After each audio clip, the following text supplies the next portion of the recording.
Jammu Kashmir public service commission के combined competitive इम्तहानात के नताइज सामने आए और उसमें से जो कश्मीर से टॉपर रहे हैं उनकी मुलाकात तो हमने आपसे कल ही कराई। उनके घर गए हम और उनसे की हुई बातचीत भी आपने ज़रूर देखी होगी। अभी आप देख रहे होंगे मेरे दाएं भी मेरे बाएं भी खवातीन बैठी हैं। कौन है? दरअसल जो Jammu Kashmir public service commission में कंबाइंड कॉम्पिटिटिव इम्तहान है उसको क्वालिफाई कर गई हैं। हमारे साथ है बैच 2022 की फरहाना बेग और बाएं जानिब है बैच 2022 की ही फिजा शाह और साथ में हमारे साथ है JKAS 2021 बैच की रख्शान पीरजादा। बहुत बहुत शुक्रिया आप तीनों का मुझे वक्त देने के लिए। आज का ये जो खसूसी शुमारा है वो ऐसा नहीं है कि सिर्फ टॉपर्स के हवाले से हम बात करें, ऐसा नहीं है कि सिर्फ हम आज कंबाइंड कॉम्पिटिटिव इम्तहानात के हवाले से बात करें, नहीं। आज हम ज़रा तफसीलन बात करते हैं इनसे, इनके तजुर्बात जानेंगे। बहसते एक लड़की इस समाज में इन्होंने क्या क्या देखा, क्योंकि हम ये कहते हैं कि एक खातून को बिलाखिर वो किसी भी ओहदे पर फाइज हो, उसे घर भी देखना होता है, उसे समाज में कई सारी चीज़ें देखनी होती है और उसके साथ साथ आज के इस माशरे में उन्हें पढ़ना भी होता है। ऐसे में फिर वो अपना मकाम इस तरह से हासिल कर ले तो जाहिर सी बात है अप्रिसिएशन, दादो तहसीन तो उन्हें मिलती ही मिलती है। शुरुआत करते हैं हम फरहाना बेग से। फरहाना, हमारे नाज़रीन को बताइएगा किस इलाके से आपका ताल्लुक है और पढ़ाई का क्या मामला रहा? जी मैं जो बिलोंग करती हूँ वो मैं चंदूसा से हूँ। चंदूसा बारामूला के साइड पे एक छोटा सा गांव है, मैं वहाँ से हूँ। और जो मेरी स्कूलिंग है वो वहीं से हुई है, वहाँ के गवर्नमेंट स्कूल से। मेरे पापा गवर्नमेंट टीचर थे तो मैंने वहीं से अपनी बेसिक एजुकेशन भी 10+2 भी वहीं से किया है। और उसके बाद मैंने वुमेंस कॉलेज में अपनी ग्रेजुएशन की और उसके बाद मेरा जो मास्टर्स हुआ वो जम्मू यूनिवर्सिटी से हुआ है। मास्टर्स किस सब्जेक्ट में? मेरा जो मास्टर्स है वो साइकोलॉजी में। जी जी। आपने ग्रेजुएशन जो मुकम्मल की वो आर्ट सब्जेक्ट में मुकम्मल की? जी जी जी, साइकोलॉजी भी मेरा एक सब्जेक्ट था और उसके बाद मेरा इंटरेस्ट साइकोलॉजी में था तो फिर मैंने आगे कंटिन्यू साइकोलॉजी में किया। मजीद बात करेंगे आपसे, लेकिन हम फिजा की ओर आते हैं। फिजा, हमें बताइएगा आपका ताल्लुक किस इलाके से है और पढ़ाई तरबियत का क्या मामला रहा? मैं ईदगाह से हूँ, ईदगाह श्रीनगर डाउनटाउन एरिया से। मैं एक प्रोफेशनल कोर्स जो मैंने किया है that is engineering, SSM college of engineering and technology. मैंने इलेक्ट्रॉनिक्स एंड कम्युनिकेशन इंजीनियरिंग पढ़ी है। फिर उसके बाद मैंने MTech भी किया है फ्रॉम पंजाब टेक्निकल यूनिवर्सिटी और उसके बाद मैंने सिविल सर्विसेज की तैयारी की। क्या बात है। आपसे जानना चाहेंगे आपका ताल्लुक किस इलाके से है और साथ में तालीम और तरबियत का क्या मामला रहा? हम अभी करंटली छानपुरा में रह रहे हैं बट बेसिकली फ्रॉम डाउनटाउन। मेरी स्कूलिंग मैडनसन गर्ल्स स्कूल से हुई है। उसके बाद मैंने बीटेक किया है इलेक्ट्रॉनिक्स एंड कम्युनिकेशन में फ्रॉम इस्लामिक यूनिवर्सिटी और डायरेक्टली आफ्टर दैट मैंने प्रिपेयर करना फॉर सिविल सर्विसेज। कब से स्टार्ट किया आपने? 2017 में मेरी कंप्लीट हो गई इंजीनियरिंग। फ्रॉम 2018 स्टार्टिंग ही मैंने शुरू कर दी थी प्रिपरेशन। आपसे जानना चाहेंगे हम फरहाना, क्या आपका ये इस बार पहला अटेम्प्ट था? जी नहीं, मेरा ये सेकंड अटेम्प्ट था। मैंने जो पहला मेरा जो था वो यूनिवर्सिटी ही कंप्लीट करने के बाद था, लेकिन उसके बाद वो मेरा नहीं हुआ। तो मेरा जो इंटरेस्ट था मतलब उस टाइम बहुत ज़्यादा प्रेशर की नहीं हो सकता, तो साथ साथ में मैंने PhD में भी अप्लाई कर लिया और फिर मेरी एडमिशन भी हो गई। लेकिन फिर मुझे लगा कि नहीं, जो मेरा मेन पैशन है वो KS है, तो फिर मैंने फिर से स्टार्ट किया और लकली मैं ICP में आई और यहाँ का जो इन्वायरमेंट था तो वहाँ से फिर फाइनली अब मेरा जो है उसके बाद फर्स्ट अटैम्प्ट ही नए पैटर्न में है। ग्रेट। आपका पहला अटेम्प्ट था? नहीं, ये मेरा सेकेंड अटेम्प्ट था। इससे पहले भी मैंने जो 2021 एग्ज़ाम था वो दिया था, मेंस क्वालिफाई किया था, फिर इंटरव्यू भी दिया था, लेकिन इंटरव्यू के बाद फाइनल सिलेक्शन नहीं हुई। अब अल्हम्दुलिल्लाह इस बार सिलेक्शन हो गई। आप तो बिलाखिर 2021 बैच की है, आपका पहला अटेम्प्ट था? टेक्निकली कह सकते हैं पहला अटेम्प्ट था but after 5 years of preparation from 2018 so I would not count it as my first attempt. तो जाहिर है कोविड के वो मुसलसल वो 2-3 साल आपने इसी पढ़ाई की और ही दे दिए होंगे। यस, कंटिन्यूअसली मैंने इसी पे फोकस किया क्योंकि मेरा वो एम था कि मैं एक बार इस एग्ज़ाम को अच्छे से दूं ताकि अगर नहीं हो जाऊं कामयाब तो साइड बाय साइड मैंने ये किया था कि मैंने मास्टर्स किया था सोशियोलॉजी में और उसी में मेरा नेट भी क्वालिफाइड था। तो आई थॉट कि अगर ये नहीं होता then maybe for AP I can try for assistant professor post. ये बताइएगा, अगर आप साइकोलॉजी पढ़ रही थी तो ये ख्याल कैसे आया जहन में कि मुझे सिविल सर्विसेज के लिए जाना होगा? जी, जब मैं मास्टर्स कर रही थी तो मेरे काफ़ी सारे फ्रेंड्स थे, मैं जम्मू में ही रुकी थी, तो मुझे वहाँ काफ़ी ऐसा माहौल मिला। मतलब मैं एक गाँव से थी तो वहाँ कोई आइडिया नहीं था केएएस का, तो हमारा यही होता था कि मास्टर्स कर ली, फिर बीएड कर ली, फिर आप कोई एग्ज़ाम के लिए प्रिपेयर करो। पर वहाँ जब मैंने काफ़ी लोगों से मिली, मेरे फ्रेंड्स उन्होंने क्वालिफ़ाई किया, तो मुझे वहाँ से मोटिवेशन मिली कि नहीं, मैं भी कर सकती हूँ। तो फिर वहाँ से मुझे ये ख्याल आ गया कि साथ-साथ मैं साइकोलॉजी, मैं साथ में काउंसलिंग भी कर रही थी बीच में, तो लेकिन साइड बाय साइड मैं तैयारी तो इसी की कर रही थी, जो मेरा मेन था। अपने इलाके से पहली लड़की है ना आप गालिबन जिन्होंने इस तरह का इम्तिहान पास कर लिया है। जी, जी। हाँ, कैसा माहौल रहा वहाँ गाँव में? वहाँ तो बहुत ज़्यादा खुशी थी। लास्ट ईयर मेरे भाई का हुआ था, वो पहला लड़का था हमारी साइड से, और इस बार मेरा हो गया और मैं पहली लड़की हूँ। भाई से कुछ गाइडेंस ली होगी इस मामले में? जी हाँ, काफ़ी वो बहुत ज़्यादा सपोर्टिंग था। मेरा आईसीपी आने का भी वही एक रीज़न था। वो पहले आईसीपी में आया था, जब उसको लगा कि आईसीपी में वो माहौल मिल रहा है, तो फिर उसने घर वालों को कहा कि दी को भी भेज दो, मुझसे छोटा है। तो फिर मैं भी आ गई, तो फिर उसके बाद मेरी जर्नी यहीं से स्टार्ट हो गई तैयारी की। फिजा, इंजीनियरिंग अमूमन देखा जाता है कि जो इंजीनियरिंग का इंतखाब कर लेते हैं या कोई मेडिकल प्रोफेशन का इंतखाब कर लेता है तो वो सोच समझ के कर लेता है। दैट मीन्स उसने लाइफ में पहले ही वो गोल सेट किया हुआ होता है। अगर आपने इंजीनियरिंग की तो यहाँ किस तरह से आ गए? एक्चुअली इंजीनियरिंग में I was a good student, लेकिन हमारे जो कॉलेज में थे सीनियर्स कुछ की सिलेक्शन हो गई थी, तो ये पता था कि civil services is a thing. तो फिर वैसे ही फिर न्यूज़पेपर्स और ऐसे सोशल मीडिया से देखते हैं कि सिविल सर्विसेज है, तो फिर वैसे आई वाज वैसे। मोटिवेटेड या ओके, रक्षान जी आप बोलें कि घर की तरफ से कोई दबाव तो नहीं था कि आप सिविल सर्विसेज के लिए जाएं?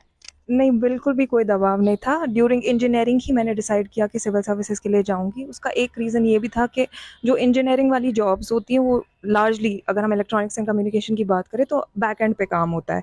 ऐसा इसमें आपकी पब्लिक डीलिंग कुछ भी नहीं है। बट मैंने देखा कि सिविल सर्विसेज में आप आके बहुत सारा काम आप पब्लिक के साथ करते हैं, और ऐसे बहुत सारी आप ऐसे चेंजेस आई वुड नॉट से, बट ऐसे इम्प्लीमेंटेशन आप कर सकते हैं किसी भी स्कीम का या किसी भी और चीज़ का, जिससे आप लोगों को काफ़ी फैसिलिटेट कर सकते हैं। तो वो एक चीज़ था कि घर मतलब लोगों के लिए कुछ थोड़ा बहुत जो भी हो सके वो काम करूं।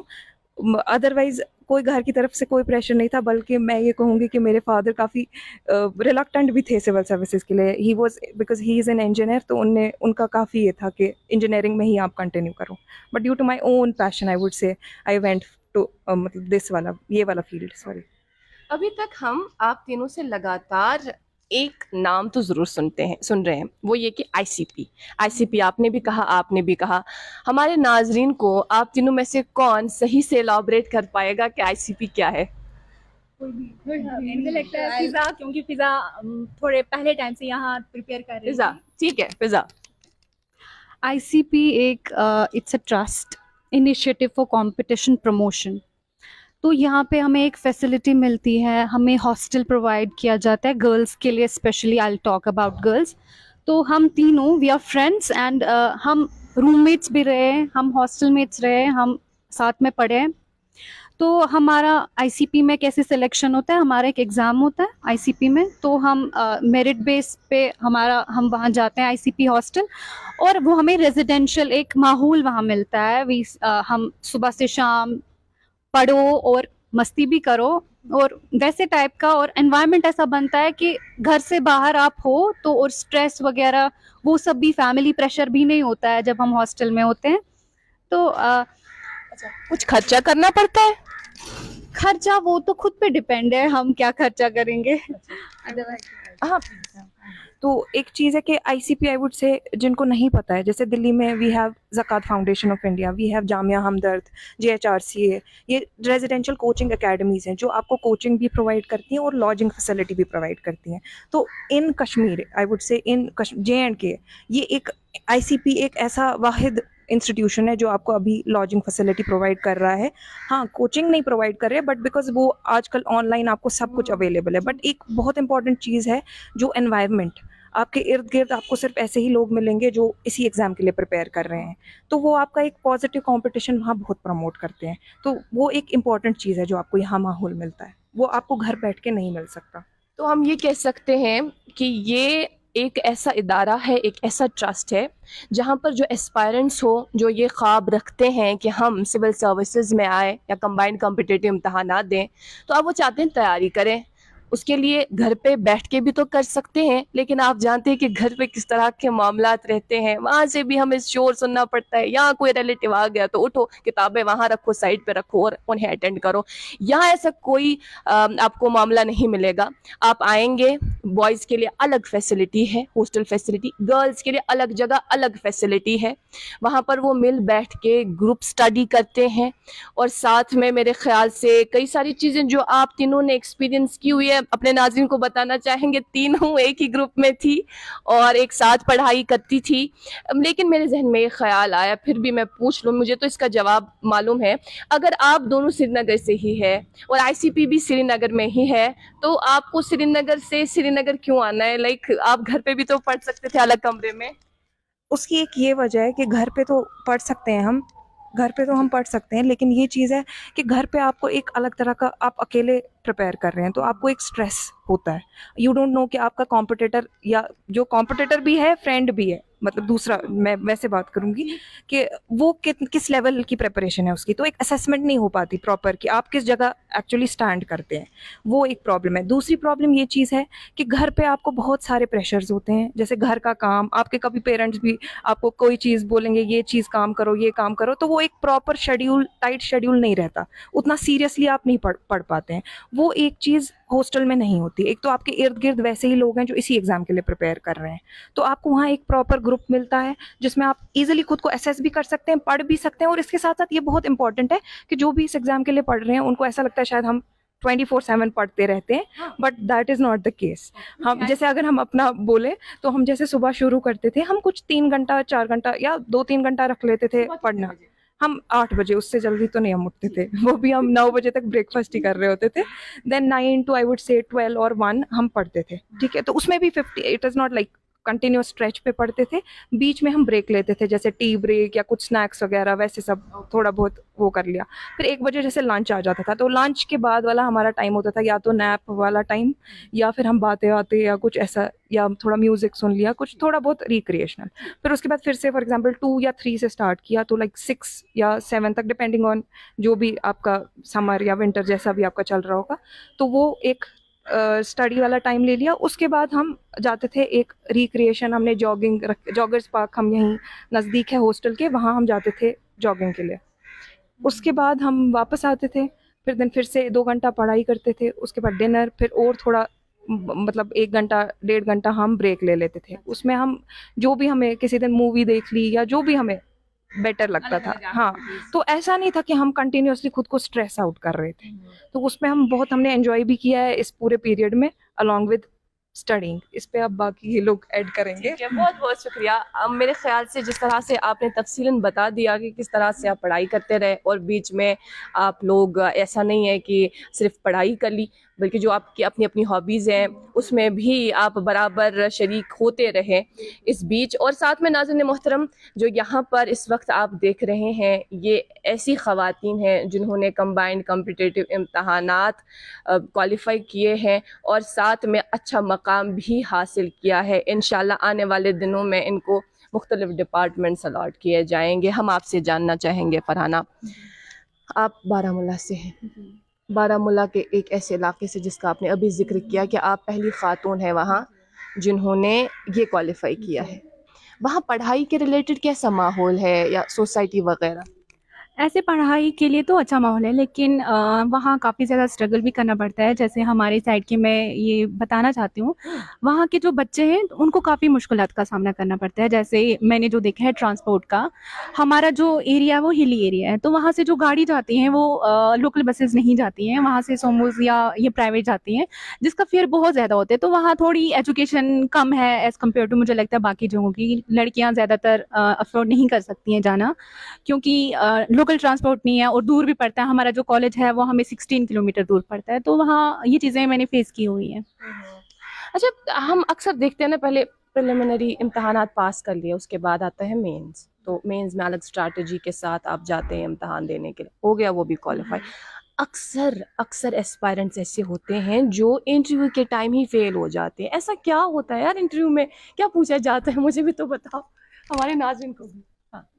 एक्चुअली इंटरव्यू में बहुत कम वेरिएशन होता है, सिर्फ 250 मार्क्स होता है इंटरव्यू का। मेन जो डिसाइडिंग फैक्टर होता है that is the mains exam. वो उसमें 4 जीएस पेपर्स होते हैं, एक ऐसे होता है, 2 ऑप्शनल होते हैं। तो ये हमारा 1750 मार्क्स होते हैं मेंस के। फिर इंटरव्यू में 250 मार्क्स ऐड होते हैं। तो जो मेंस एग्जाम है that is the most important exam of this process. तो वैसा है जी, आपको क्या पूछा गया था जब आप इंटरव्यू दिए थे? जो ऐसा सवाल जो याद है। मेरा काउंसलिंग मैं कर रही थी तो मुझे काउंसलिंग के रिलेटेड क्वेश्चन किए गए। मेरा यूनिवर्सिटी के रिलेटेड मुझे ये क्वेश्चन पूछा गया कि आप बारामूला से हो तो आपकी जर्नी जम्मू में कैसे गई, वो पूछा गया। और मेरे मैक्सिमम साइकोलॉजी से ही क्वेश्चन किए गए, कुछ फैक्चुअल भी थे बट वो याद नहीं रहते। तो बाकी मेरा मेन जो था वो साइकोलॉजी और मेरे सब्जेक्ट के अराउंड ही था। तो डरने की ज़रूरत नहीं है ना। अच्छा ठीक, आपसे हम जानना चाहेंगे, चूँकि आप इस वक्त माशाल्लाह सर्विस भी कर रही हैं, कहाँ पर? मेरा अभी अकाउंट सर्विस है, हमारी अभी ट्रेनिंग हो रही है ATI अकाउंटेंसी ट्रेनिंग इंस्टीट्यूट हफ्त चनार। तो अभी हम ट्रेनिंग कर रहे हैं। अभी आप ट्रेनिंग जी। हमें बताइएगा आपकी इस जर्नी में इंस्पिरेशन कौन रहे आपके? बहुत सारे लोग, मेरा कोई ऐसे मतलब काफ़ी फ्रेंड्स थे, भाई था। मतलब मुझे लगता है कि मैंने हर एक इंसान से कुछ ना कुछ सीखा है। कोई एक पर्टिकुलर इंसान नहीं है, मैंने हर एक इंसान से कुछ ना कुछ सीखा हुआ लिया है। है आप? मेरी फैमिली और खुद में भी पैशन था कि ये एग्ज़ाम क्वालिफाई करना है, तो वैसा। आपके लिए इंस्पिरेशन कौन साबित हुए? Apart from my mother, I would say Sehrish Asgar ma'am was a constant inspiration. Looking at her, तो वो एक ड्रीम मतलब वो हमें एक मोटिवेट करता था कि हम भी उस ओहदे तक पहुँचे और कुछ चेंज लाएं ताकि और लड़कियां आगे आ सकें।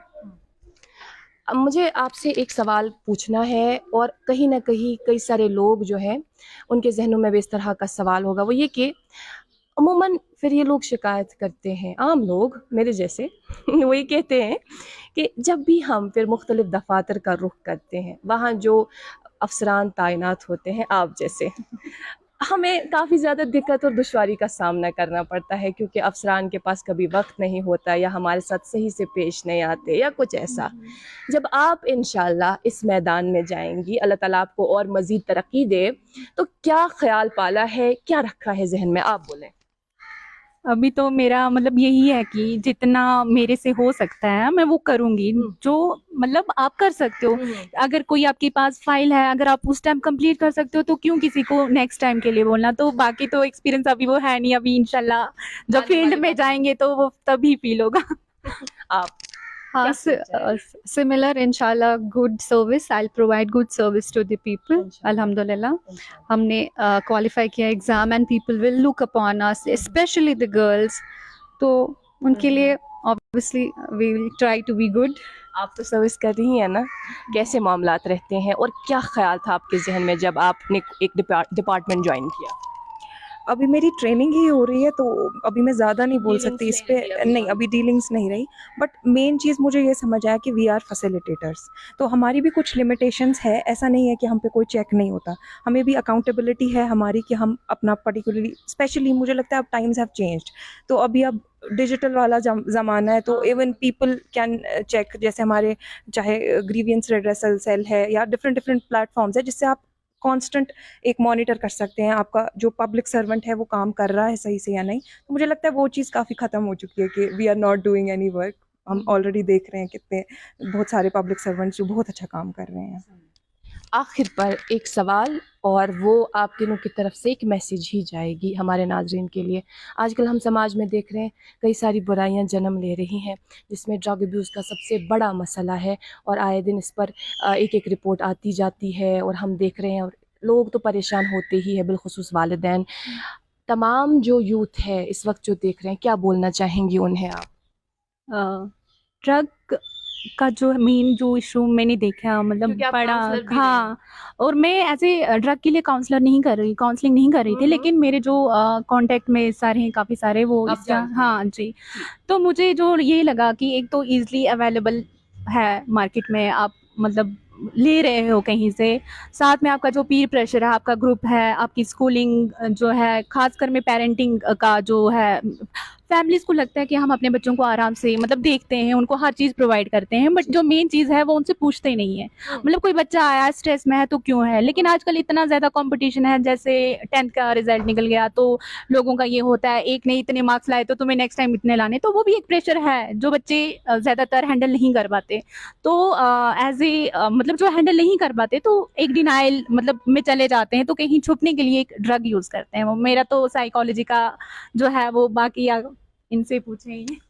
फिजा, जो क्राइम में भी इजाफा हो रहा है या इस तरह के जो मामला जो मैं अभी अभी बता रही थी नाजरीन को, इस हवाले से क्या मैसेज आपकी तरफ से यूथ के लिए जाएगी? क्या आपका ख्याल है, जो ना आपके जहन में स्केच है इस हवाले से? बिल्कुल। मेन नंबर 1 होता है कि पेरेंटिंग, गुड पेरेंटिंग वो बहुत ज़्यादा इम्पॉर्टेंट है। और हमें जैसे for example I wanted to go for civil services in spite of being an engineer, तो मुझे कोई प्रेशर ना हो फैमिली की तरफ से कि why you want to do this. तो वैसे भी अगर कुछ बच्चों पे प्रेशर होते हैं तो दे गो टू दैट साइड, तो वैसा भी होता है। तो ओवरऑल क्या होता है, और हमारी अभी सोसाइटी में ये जो अनहेल्दी कॉम्पिटिशन्स होते हैं वो भी एक रीज़न है कि लोग सस्टेन नहीं कर पाते हैं तो वो सब नहीं होना चाहिए। और जो फॉर एग्जांपल हमारे जो भी अच्छे लोग हैं यहाँ जिनको हम फॉलो करेंगे, कोई भी हो, पब्लिक सर्वेंट हो या डॉक्टर, इंजीनियर, जो भी, यू ऑल्सो, तो हम फॉलो करें उनको, उनकी अच्छी चीज़ें देखें। और अवेलेबिलिटी है, सोशल मीडिया है, तो हमें खुद चेक करना है, सेपरेट करना है गुड और बैड को, and we have to go towards good. मैं इसमें ऐड करना चाहूँगी, जैसे स्कूल, जैसे मैक्सिमम जो बच्चे हैं 11th-12th के होते हैं जो ड्रग्स में जाते हैं, और उसके बाद जो होंगे कॉलेज के पहले जो ग्रुप होता है, तो मुझे लगता है कॉलेज में या स्कूल्स में अवेयरनेस प्रोग्राम होने चाहिए। जैसे आप सोशल मीडिया के थ्रू अवेयरनेस प्रोग्राम आप बताना चाहिए कि आपके लिए मतलब इफेक्ट्स बताने चाहिए, विड्रॉल, क्योंकि फैमिलीज को नहीं पता होता कि उनके बच्चे ड्रग्स ले रहे हैं, और पता कब चलता है जब एक्सट्रीम लेवल पे होते हैं।